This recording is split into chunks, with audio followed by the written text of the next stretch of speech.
Guys, আজকে এই ভিডিওতে ডিসকাস করব একজন ব্রিটিশ রাইটার শাকির লেখা একটা শর্ট স্টোরি দি ওপেন উইন্ডো নিয়ে। শাকি কিন্তু পেন নেম বা ছদ্মনাম। এনার আসল নাম হেক্টর হিউ মুনরো, বা শর্টে বললে এইচ মুনরো। স্টোরিটার এন্ডিংটা খুবই ইন্টারেস্টিং। স্টোরিটার একটা জায়গায় পৌঁছে এটাকে হরর স্টোরি বা ভৌতিক গল্প বলে মনে হলেও এন্ডিংয়ে গিয়ে বোঝা যায় যে এটা মোটেই কোনো ভৌতিক স্টোরি নয়, বরং একটা খুব মজার স্টোরি। সো শুরু করা যাক। দি ওপেন উইন্ডো বাই শাকি। ফ্র্যাম্পটন নাটেল নামে ইংল্যান্ডে একজন বাস করত। তার নার্ভাস ডিসঅর্ডার ছিল। সে অ্যাংজাইটি বা উদ্বিগ্নতায় ভুগত। তার ডিপ্রেশনের প্রবলেম ছিল। সে মানুষের সঙ্গে বেশি কথা বলতো না। ডক্টর তাকে অ্যাডভাইস দিলেন কোনো শান্ত জায়গায় কমপ্লিট রেস্ট নেওয়ার জন্য। তাতে সে তাড়াতাড়ি সুস্থ হয়ে উঠবে। সেই মতো মিস্টার নাটেল একটা শান্ত নিরিবিলি গ্রামে বেড়াতে গেল। সেখানে মিসেস স্যাপেলটনের বাড়িতে গিয়ে উঠল। সেখানে গিয়ে তার প্রথম দেখা হলো একজন 15 বছরের মেয়ের সঙ্গে। তার নাম ভেরা। ভেরা ছিল মিসেস স্যাপেলটনের ভাইঝি। ভেরা মিস্টার নাটেলকে বলল, আন্টি উপরের ঘরে আছে, একটু পরেই নিচে আসবে, ততক্ষণ আপনি আমার সাথেই কথা বলুন। মিস্টার নাটেল চেষ্টা করলো ভালো কিছু বলার, এমন কিছু বলতে চেয়েছিল যাতে ভেরারও শুনতে ভালো লাগে। কিন্তু মিস্টার নাটেল মনে মনে খুবই নার্ভাস ছিল। সে ভাবছিল, এই অজানা জায়গায় এসে অচেনা লোকেদের সাথে কথা বলে আদৌ তার রোগ সারবে তো? আদৌ তার নার্ভাসনেস অ্যাংজাইটি দূর হবে তো? এখানে আসার আগে মিস্টার নাটেলের বোন মিস্টার নাটেলকে বলেছিল, আমি জানি ওখানে গিয়ে তুমি কি করবে। তোমার যা রোগ, তুমি সেখানে কারোর সঙ্গে কথা বলবে না, একা একা থাকবে। তাতে তোমার নার্ভের অবস্থা আরও খারাপ হয়ে যাবে। আমি তোমাকে এইটুকু সাহায্য করতে পারি, আমি ওই গ্রামের যতজন মানুষকে জানি তাদেরকে তোমার ইন্ট্রোডাকশন লেটার দিয়ে দেবো। আমি ওখানকার কয়েকজন মানুষকে জানি যারা খুবই ভালো। তো মিস্টার নাটেল তার বোনের জানা এমনই একজন মানুষ মিসেস স্যাপেলটনের বাড়িতে তার সঙ্গে দেখা করতে এসেছে। আর সে মনে মনে ভাবছে, মিসেস স্যাপেলটন তার বোনের জানা ভালো মানুষের মধ্যে পড়বে তো? বেশ কিছুক্ষণ মিস্টার নাটেল আর ভেরা বসে আছে। তাদের কেউই কোনো কথা বলছিল না। ভেরাই প্রথম তাকে বলল, আপনি কি এখানে কাউকে চেনেন? নাটেল বলল, না, আমি এখানকার কাউকেই চিনি না। আমার বোন প্রায় 4 বছর আগে এখানে একজন ধর্মযাজকের বাড়িতে ছিল। সেই এখানকার কয়েকজনের কাছে আমার পরিচয়পত্র দিয়েছে। ভেরা তাকে বলল, তাহলে তো আপনি আমার আন্টি সম্পর্কে মানে মিসেস স্যাপেলটনের ব্যাপারে কিছুই জানেন না। মাত্র 3 বছর আগে আমার আন্টির লাইফে একটা ট্র্যাজেডি ঘটে গেছে। আপনার বোন চলে যাওয়ার পরেই হবে। ট্র্যাজেডি? ফ্র্যাম্পটন জিজ্ঞেস করল। এই সুন্দর শান্ত নিরিবিলি গ্রাম্য পরিবেশে ট্র্যাজেডি শব্দটা যেন ঠিক মানায় না। মানে এখানে যেন খারাপ কিছু হতে পারে না। ভেরা তখন তাকে বলল, আপনি হয়তো ভাবছেন এই অক্টোবর মাসের বিকেলবেলা কেন আমরা জানালাটা খুলে রেখেছি। ফ্র্যাম্পটন বলল যে অন্যান্য বছরের তুলনায় এবছর এখনও বেশ কিছুটা গরম আছে, সেই জন্যই হয়তো জানালাটা খোলা আছে। কিন্তু ওই জানালার সঙ্গে সেই ট্র্যাজেডির কোনো সম্পর্ক আছে?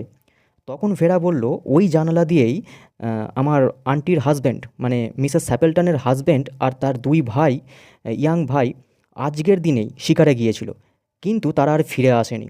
তারা সবাই একটা জলাভূমিতে ডুবে যায়। সে বছর গ্রীষ্মকালে প্রচণ্ড বৃষ্টি হয়েছিল। তাদের বডিগুলো কিন্তু খুঁজে পাওয়া যায়নি।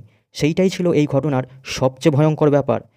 কিন্তু বেচারা আন্টি আজও ভাবে তারা আর তাদের সঙ্গে যাওয়া ছোট ব্রাউন রঙের স্প্যানিয়েল কুকুরটা ওই জানালা দিয়েই হেঁটে আসবে, যেমনটা তারা করে থাকতো। সেই জন্যই প্রতিদিন এই সময় জানালাটা খুলে রাখা হয়, যতক্ষণ না পর্যন্ত পুরোপুরি সন্ধ্যা নেমে আসছে। বেচারা আন্টি আমাকে প্রায় বলে কিভাবে তার হাজব্যান্ড বাইরে গিয়েছিল। তার হাজব্যান্ডের হাতের ছিল একটা বর্ষাতি বা রেইনকোট, আর তার ছোট ভাই রনি তাকে বিরক্ত করার জন্য গান গাইছিল। জানেন, এই রকম নিস্তব্ধ শান্ত সন্ধ্যায় মাঝে মাঝে আমার একটা অদ্ভুত ফিলিং হয় যে তারা যেন ওই জানালা দিয়ে ঘরের মধ্যে আসছে।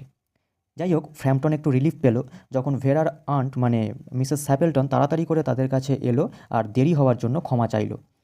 মিসেস স্যাপেলটন বলল, ভেরা নিশ্চয়ই এতক্ষণ আপনাকে ভালোই সঙ্গ দিয়েছে। ফ্র্যাম্পটন বলল, হ্যাঁ, বেশ ইন্টারেস্টিং কথা বলে। মিসেস স্যাপেলটন বলল, ওই জানালাটা খোলা আছে বলে আপনি নিশ্চয়ই কিছু মনে করবেন না। আমার হাজব্যান্ড আর ভাইয়েরা শিকারে গেছে। তারা এবার বাড়ি ফিরবে। তারা ওই জানালা দিয়েই আসে। তারা স্নাইপ শিকারের জন্য জলাভূমিতে গেছে আজকে। আজকে আমার কার্পেটটাকে ওরা নোংরা করে ছাড়বে। মিসেস স্যাপেলটন বেশ আনন্দের সঙ্গেই কথা বলে চলেছিল, কিন্তু ফ্র্যাম্পটনের কাছে তার এই কথাগুলো খুবই ভয়ঙ্কর শোনাচ্ছিল। ফ্র্যাম্পটন তখন আলোচনার বিষয়টাকে অন্যদিকে ঘোরাতে চাইল। ফ্র্যাম্পটন লক্ষ্য করলো যে স্যাপেলটন পুরোপুরি তার কথার ওপর মনোযোগ দিচ্ছিল না। তার চোখ কনস্ট্যান্টলি খোলা জানালার দিকে এবং সেই জানালার পরে লনের দিকে ছিল।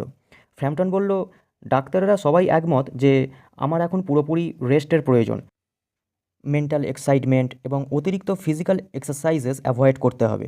ফ্র্যাম্পটনের একটা ভ্রান্ত ধারণা ছিল যে সম্পূর্ণ অজানা মানুষ বা যাদের সঙ্গে অল্প জানাশোনা আছে, তারা কারুর অসুস্থতা, দুর্বলতা, সেগুলোর কারণ এবং নিরাময় নিয়ে অত্যন্ত আগ্রহী হবে। ফ্র্যাম্পটন বলে চলল, ডাক্তারেরা কিন্তু সবাই ডায়েটের ব্যাপারে একমত নন। যাই হোক, ফ্র্যাম্পটনের এই কথাগুলো শুনে মিস্টার স্যাপেলটন মনে মনে একটু বোরিং ফিল করছিল। হঠাৎ করে মিসেস স্যাপেলটনের মুখ উজ্জ্বল হয়ে উঠল, কিন্তু ফ্র্যাম্পটনের কথা শুনে নয়। মিসেস স্যাপেলটন বলে উঠল, ওই তো ওরা এসে গেছে, একদম চা পানের সময়তেই এসেছে। ফ্র্যাম্পটন ভয়ে কেঁপে উঠল আর ভেড়ার দিকে তাকালো। ভেড়াও চোখে প্রচণ্ড ভয় নিয়ে জানালার দিকে একভাবে তাকিয়ে রইল। ফ্র্যাম্পটন আবার সেই জানালার দিকে, খোলা জানালার দিকে দেখল। গোধূলির হালকা আলো এসে দেখল তিনটে ফিগার সেই লন দিয়ে জানলার দিকে এগিয়ে আসছে। তাদের সবার হাতে বন্দুক আছে। তাদের মধ্যে একজনের কাঁধ থেকে একটা সাদা কোট ঝুলছে। তাদের সঙ্গে একটা স্প্যানিয়াল কুকুরও আছে। নিঃশব্দে তারা বাড়ির দিকে এগিয়ে আসছে। তাদের মধ্যে একজন আবার গানও গাইছে। ফ্র্যাম্পটন তখন প্রচণ্ড আতঙ্কিত হয়ে তার লাঠি আর টুপিটা নিয়ে উন্মত্ত হয়ে রুদ্ধশ্বাসে ছুটে পালালো। আর একটু হলেই একজন সাইকেল আরোহীর সঙ্গে তার ধাক্কা হয়ে যেত। আসন্ন ধাক্কা অ্যাভয়েড করতে সাইকেল আরোহীকে একটা ঝোপের মধ্যে গিয়ে পড়তে হলো। সাদা বর্ষাতি বয়ে নিয়ে আসা ভদ্রলোক জানালা দিয়ে আস্তে আস্তে বলল, অনেকটা কাদায় লেগেছে, কিন্তু বেশিরভাগটাই শুকিয়ে গেছে। আচ্ছা, ওই ভদ্রলোক কে ছিলেন? আমরা যখন আসছিলাম ছুটে পালিয়ে গেলেন। মিসেস স্যাপেলটন বলল, উনি মিস্টার নাটেল। একজন অদ্ভুত মানুষ। শুধু নিজের অসুস্থতার কথা বলে গেলেন আর কোনো রকম বিদায় না জানিয়ে বা দুঃখ প্রকাশ না করেই দৌড় দিলেন তোমরা যেই এলে। যে কেউ ভাববে উনি যেন ভূত দেখলেন। ভেড়া তখন শান্তভাবে বলল, আমার মনে হয় এটার কারণ ওই স্প্যানিয়াল কুকুরটা। উনি আমাকে বলেছিলেন যে উনি কুকুরকে খুব ভয় পান। ওনাকে একবার কতগুলো রাস্তার কুকুর গঙ্গার ধারে কোথাও একটা কবরখানায় নিয়ে গিয়ে ফেলেছিল, আর তাকে সারা রাত ওই নতুন সদ্য খোঁড়া কবরের মধ্যে কাটাতে হয়েছিল। আর কুকুরগুলো কবরের ওপর গর্জন করছিল আর দাঁত খিঁচোচ্ছিল। কাউকে ভয় দেখানোর জন্য এরকম একটা গল্প যথেষ্ট। অল্প সময়ের মধ্যে রোমাঞ্চকর গল্প বানিয়ে ফেলাটাই ছিল ভেড়ার অন্যতম একটা বিশেষ বৈশিষ্ট্য। তাহলে গাইস, আমরা বুঝতে পারছি যে ভেড়া মিস্টার নাটেলকে পুরোপুরি বানিয়ে গল্পটা বলেছিল। হ্যাঁ, মিসেস স্যাপেলটনের হাজব্যান্ড এবং স্যাপেলটনের ভাইরা শিকারে গিয়েছিল ঠিকই তাদের স্প্যানিয়াল কুকুরটাকে নিয়ে, কিন্তু সেটা 3 বছর আগে নয়। আর তারা জলাভূমিতে ডুবে মারাও যায়নি। তারা সেই দিনই শিকারের জন্য গিয়েছিল এবং যথারীতি সন্ধেবেলা ফিরে এসেছিল। আর শেষে কুকুরের গল্পটাও কিন্তু ফেরা তৎক্ষণাৎ বানিয়ে বলেছিল। তো গাইস, এই ছিল আজকের আলোচনা।